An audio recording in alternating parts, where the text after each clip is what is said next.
welcome back to my channel. Coming to talk to you guys about an episode of Life After Lockup. I know I had missed, the past couple of weeks, so I told myself, okay, I know I gotta play catch up, but I need to talk about Life After Lockup because, like I said, I haven't really been, just consistently on this season.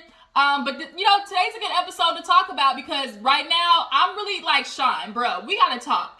Every season, you are denying your kids and it's not making any sense. Like, you're the worst kind. Like, there's those who are just all out a-holes and, they never, are around their kids and there's just like full blown, they like to just, pretend like they're doing it. But like, you're a different kind because you do bare minimum and expect that to be enough. Right? And those are the kind to me that I cannot stand. They do this little bit, they literally do this much, and then they feel like, oh, I'm a dad, I'm doing my part, and it's like, no, you're not. You got Kelly over there with 5 kids, take care of them for all of their life, basically, while you go around and sling your little nasty, penis around town. Like, it's just so disgraceful, and I'm glad to see your girl was like, bruh, I'm not doing this with you. Cut the cameras, dead ass. So let's go ahead and get to this episode of Life After Lockup because we definitely have to talk about Love and Marriage Huntsville. That was another banger of an episode. So let's not waste no time. If you're new to my channel, appreciate you for tuning in. Everybody else, drop it down in the comments. Tell me how you feel about the episode. All right. So who do I want to knock out first? Let's talk about Lisa and Stan, y'all. So Lisa, y'all know she has been, talking to her friend Renata. She feels like basically she's going to get back at Stan because he's not only withholding the money, but being a butthead at the crib. So she's like, you know what? I'm not doing it. I'm going to go out with Renata. Now, come to find out, Renata used to be her brother's ex-girlfriend. I was like, what type of incestuous shit is this? Like, your brother's ex-girlfriend? And she's been like, oh yeah, me and Renata, we've always had chemistry. We've always vibed. So like, were you looking at her when she was dating your brother and being like, oh yeah, I tapped that? Like, I'm confused. Like, what the? It was weird. Like, that's weird. That's weird. But they ended up going to the the hotel, and she's filling her in on everything with Stan, all the madness that's going on. And she gets to the hotel, was like, I'm glad to be here with you. I'm ready to see you in that bathing suit with those new titties that you got. And Renata, you lied. Okay, that hair looked a hot mess. They were talking at, oh no, they went out to eat to dinner first. And she just starts going in on Stan. She's like, this man thinks he's a, God's gift to women. I actually set up a profile and the girl's name is Jasmine. And was it Jasmine? Yeah, Jasmine, I think. And she was like, I've been messaging him, as her. And of course he fell for it. So, I plan on, busting his ass. But she talked about how he has like this comb over and he leaves like this part gray of his head. He'll like just do this whole part right here. And it's like, bruh, I know you think you look like Tom Cruise, but it ain't happening. It's just not happening. So Renata's like, so what are you gonna do? And she's like, oh yeah, I got a plan. So they get back to the hotel and she brings out these dusty, musty, busted ass wigs that Stan bought and was like, I want you to play Jasmine. And she was like, what? She was like, I want you to play Jasmine. And she was like, let me think about that. So they go to the hotel hot tub, and they just over there basically flirting, having a good old time. And Renata asked if she's still interested in women's, and she was like, yeah, I've been thinking about talking to women more because of Stan and stuff like that. But I like, Lisa, the hypocrisy of it all with you in this Stan situation is just hilarious. Because the next day when Stan picks her up, she was like, oh, nothing happened with me and Renata. We kind of were butting heads on the plan, to confront Stan, which means Renata felt like, bitch, I don't want no part in this because I got out of jail. And what if this shit goes south and I'm not going to make myself look like an idiot on national TV putting on this, this dusty ass wig. Like, I'm not going to do it. I'm sure that's how that conversation went. But Stan takes her rock climbing. First of all, who knew that Stan got thick thighs? And the way he was outside sunbathing was nasty. Like, he looked like a whole ass plate of mashed potatoes. Like, the hell? So they go rock climbing, and Stan's basically talking to her, asking how the night was. And she was like, yeah, everything was good, He's like, well, you didn't answer me, and, I was expecting you to have a little bit more communication. So she's like, what does that mean? So if I don't talk to you or do what you want, you're going to go out there and do your thing? So what did you do all night? And he was like, well, I just went out with Tina. And I think Tina is his ex. So she was like, oh, for real? That's what you're doing? Like, oh, nothing else happened? He was like, no, I just went out. Like, you were messaging me, so, okay, I went out to eat with her. So she starts going off and was like, you know what, Stan, this ain't make no sense. Just because I don't do what you want, because I don't, put you in a straitjacket, or if I don't, have sex with you, then it's always something. And it's like, Lisa, but you knew this arrangement. Like, how dare you? I get it, but like, I don't get it, because girl, you met him on this website where clearly there's an exchange for cash. You got to do something for it. You can't sit there and be like, oh, I want to find true love, but it initiated with you pegging his ass downstairs in the basement, 50 Shades of Grey style, in exchange for $200. Like, you can't go from that and then be like, oh, but I want him to treat me right. I'm sorry, honey, they don't go together.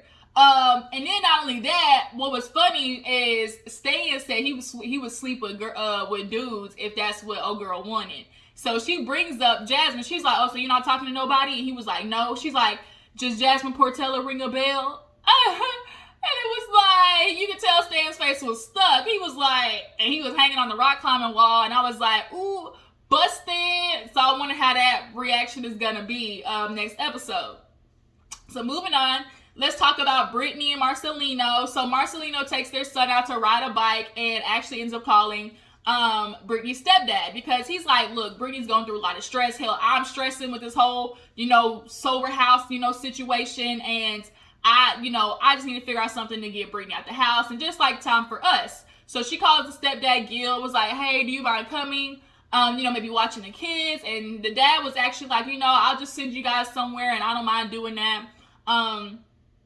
So when they get back to the house, the little boy was like, Mommy, I got a surprise for you. And he was like, shh, don't say nothing. And he was like, dang, 6-year-old can't hold water. So he was like, well, since he spoiled the surprise, like, I might as well tell you that I asked your dad, Gil, to come down here. And Brittany kind of was like upset low-key, because she was like, no, like, I don't want him to come. Like, I feel like I've disappointed my family enough. Here I am going to have to explain to them, like, how, I had this whole sober house living situation. And she just basically felt embarrassed and stupid. And, she just feels disappointed in herself, and she feels like she's going to disappoint her family. But you're not, Brittany. You had every intention of doing the right thing. You just got caught up.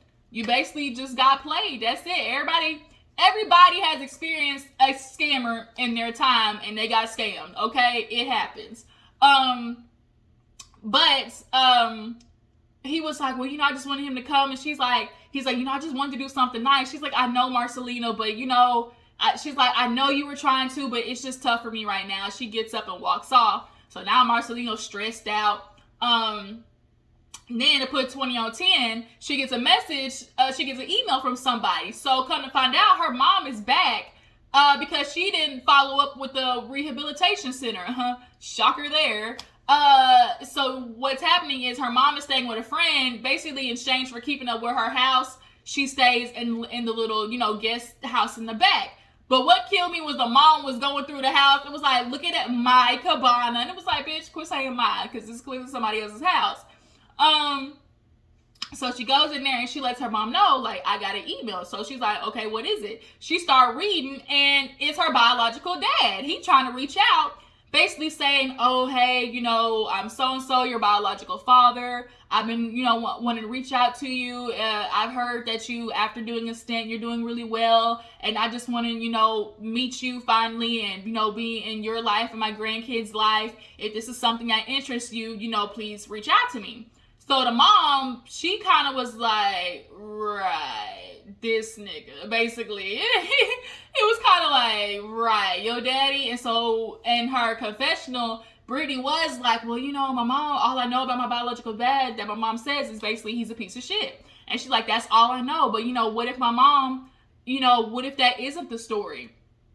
So she tried to, like, put the okie doke on her mom and be like, what, you don't want me to meet him? She's like, that's not what I said. I'm saying you need to choose. Because I think Brittany, had she not chose to meet her father, she would have put it on her mom, basically like, well, you didn't want me to meet him. And it's like, no, baby, like, you're old enough. Like, you choose whether or not you want to have this relationship with your father. But basically, I believe the mama. We all know her mama can lie. But in this instance, I actually do believe the mom. Because when moms or women typically are trying to hide the fact that they played, you know, just as toxic role, and I'm not saying that she didn't, but like were up to the craziness of their spouse, they typically like to be like very vague and saying, oh, you know, your dad, he just had problems. Like, you know, we just were in a bad relationship. It just didn't work out. But Brittany's mom all out was like, hey, he was a piece of shit. He was a bad husband. He was abusive, you know, mentally, emotionally abusive. He would take off for days at a time. Like, she outright said, like, he wasn't worth nothing. And when typically people, like, moms are like that, that's what it was, right? And she basically told Brittany, like, look, right now, just kind of think about it, simmer on it a little bit. And if you really decide that this is what you want to do, I'll support you. But my concern is basically him coming in your life and not being, you know, right. Him messing up you and the grandkids. And I was like, ain't that the pot calling the kettle black? Because, bitch, didn't you take off on your grandkids? And did you steal your daughter's money? Like, but look, okay, every saint has a past. But I do find it very telling that in the email, the dad was like, I heard you did a stint in jail, you got out, and you're doing, you know, very well. So I'm feeling like, here you come with the bullshit. I heard you doing very well. Like, what, like, we all know what that means. I'm sorry. When that little sentence right there had me feeling like, oh, first of all, you had all ample time to reach out to Brittany. But now all of a sudden you reaching out to her when she's on a TV show, you know, like, it's kind of telling. So yeah, Brittany right now is thinking like she wants to give her dad a chance, but she wants to talk to her stepdad first because her stepdad is the one who basically raised her, and she doesn't want to, like, you know, offend him. So moving on, we had, who else did we have? We had Brittany and Ray, Sean and Sarah, and somebody else, I feel like. Or was it just those four? Was it just those four? I feel like I'm missing somebody else. No, I think it was just them. So let's talk about Destiny and Sean first. So, why do I keep saying Destiny? Damn, that old raggedy bitch stuck in my head. Sarah and Sean. So Sarah finally comes over. Sean did the place up real nice. Got, you know, corn in the basket as a little joke. He got roses, a little Walmart charcuterie board. And, you know, she's staying for the first time because she feels like, okay, she's ready to take things to the next level now that he's met the mom. At this time, she feels like Sean is a good guy. She goes and sits down and, you know, they're talking. He basically's like, you know, I admire you. You're a great mom, yada, yada. I just really feel ready to move on to this relationship. And, you know, she's buying it. She buying what he's selling. And, you know, he takes her upstairs. All this nigga want to do is have sex with people all the time. I feel like Sean didn't get none growing up, so he gets with these women out of prison because he know they need something from him. So he feels better. He feels more like a man, being able to provide stuff for women. And basically in trade, he feels like he's getting something by having a girl and a woman to have sex with. So he goes upstairs and, you know, they basically hook up. She was like, you know, he was nice and, you know, sweet. He took his time. She's like, I haven't had sex in 6 years. So, you know, he was good. Like, he, you know, was patient. But unfortunately, after that, he fucks up the whole mood talking about, oh, you know, after, you know, me and her had sex, you know, I feel like our connection is stronger. So I just feel like this is a great time to finally just come out with it. So it's like, oh, you thought you was going to dick her down and then that was going to make her head be in the clouds and ignore the fact that basically you ain't shit. Like, that's what you thought was going to happen. But really it's going to backfire because what it does seem like how I would take it too is like, oh, you wait till after we have sex to drop this bomb on me, basically. Like, you kind of got what you wanted first. Like, okay, at least if the shit don't work out, like, I at least was able to test it out, basically. So he tells her, he's like, oh, I have something to tell you. I have 6 kids. And she was kind of like, what? He was like, I have 6 kids. And she was like, bruh, why would you not tell me? Well, it was just like you. Like, I didn't want to bring my kids into it until I knew. She was like, but whoa. She's like, you got mad at me for hiding 1 kid.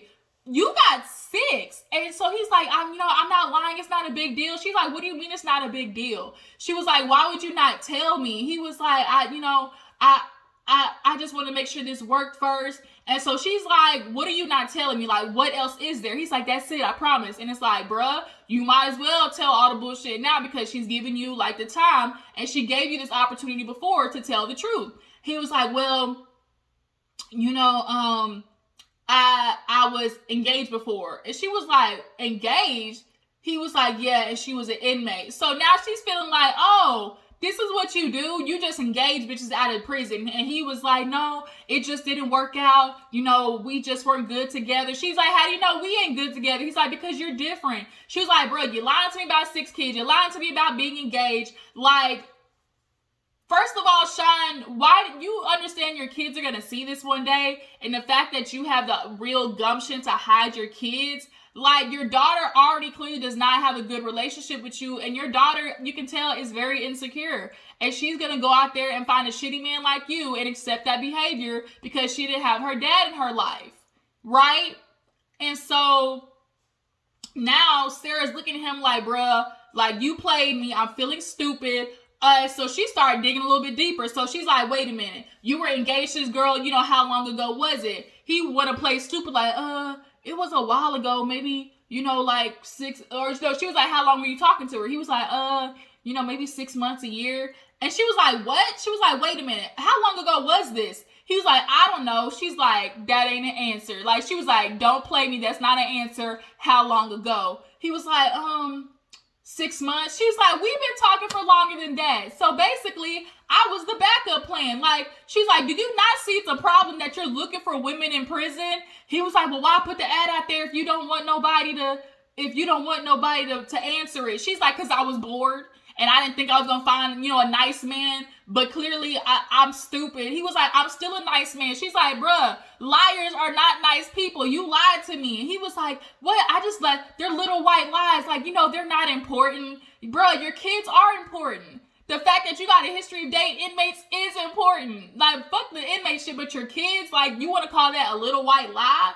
And so she basically got dressed. She threw the drink in his face and was like, I should have trusted, my mom. My mom knew something was up. And here I am looking stupid, talking to a man who says it's a little white lie. Oh, I'm still a good person. That doesn't matter. I was engaged to her. So and then she was like, so when you went missing on me for 2 months, it was because of her, right? He was like, no. She was like, tell the truth. And the fact that he still was trying to stick to lying in the midst of this was like hilarious. She's like, tell the truth. He was like, yes. So she was like, I'm not doing this. She packed her shit and she was like, I'm out of here. He told me, please wait. And it's like, Sean, go get you some help.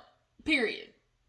So moving on. I was forgetting somebody. Lacey and of course Shane and John. Okay, so basically Lacey decided she was gonna hit John back up. Okay, she calling him, talking about, oh my God, I just made the wrong decision. And, I just really feel like things are just really fucked up over here. And, I just really regret making the decision that I did. And he was like, man, see, I told you, you made the wrong decision. What's going on? She's like, I just kind of feel like things are just so messed up over here. I made him take a lie detector test. First of all, let's talk about the lie detector test because you blowing this shit out of proportion. You talk about, oh my God, all these secrets came out that I didn't know. And I'm just, appalled and disgusted by everything. No, Lacey, you knew what he was doing.